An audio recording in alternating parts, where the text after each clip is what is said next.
Donc bonjour, je suis Pablo Piantanida, professeur à Centrale Supélec. Aujourd'hui, j'aimerais bien vous annoncer une excellente nouvelle. C'est la création d'un laboratoire international de recherche à Montréal qui a été signé la semaine dernière avec les plus grandes institutions, les laboratoires de recherche en intelligence artificielle, l'UMILA au niveau de Québec, l'Université McGill, l'École des technologies supérieures côté canadien et côté français, le Centre national de recherche de CNRS, l'Université Paris-Saclay et Centrale Supélec.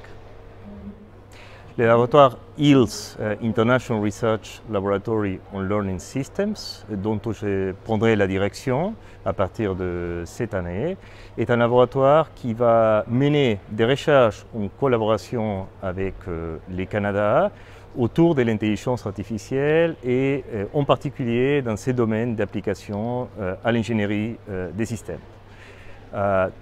Plus particulièrement, on peut mentionner les 5 axes de recherche. Donc, le premier axe, c'est les aspects fondamentaux de l'IA, l'utilisation des outils mathématiques pour expliquer, pour comprendre et surtout pour sécuriser l'utilisation de l'IA, qui est un domaine très important de nos jours, surtout quand on applique l'IA dans des systèmes critiques.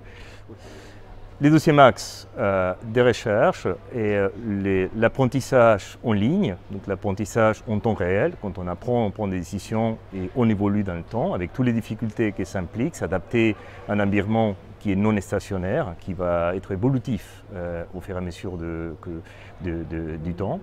Le troisième axe, c'est l'interaction avec tous les systèmes dynamiques. Aujourd'hui, l'IA joue un rôle majeur pour commander de façon automatisée plusieurs systèmes.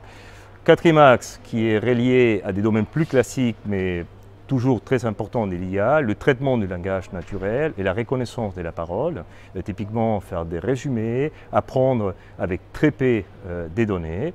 Et le cinquième axe qui est la vision par ordinateur et les applications au sens large du traitement de l'information à l'aide de l'IA.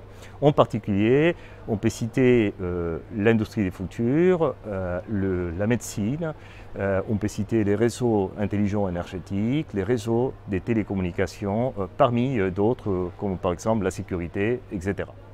À l'origine, la création de ces nouveaux laboratoires est une initiative personnelle. C'est un projet que j'ai démarré il y a déjà presque 4 ans, lors de mon année sabbatique à Montréal.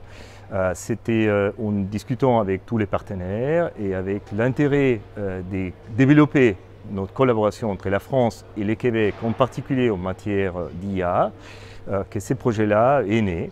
Et donc les discussions nous ont amenés à trouver plein de points de convergence et surtout des expertises complémentaires, c'est-à-dire la France aujourd'hui possède une expertise très forte dans les outils fondamentaux, les mathématiques, surtout les mathématiques appliquées.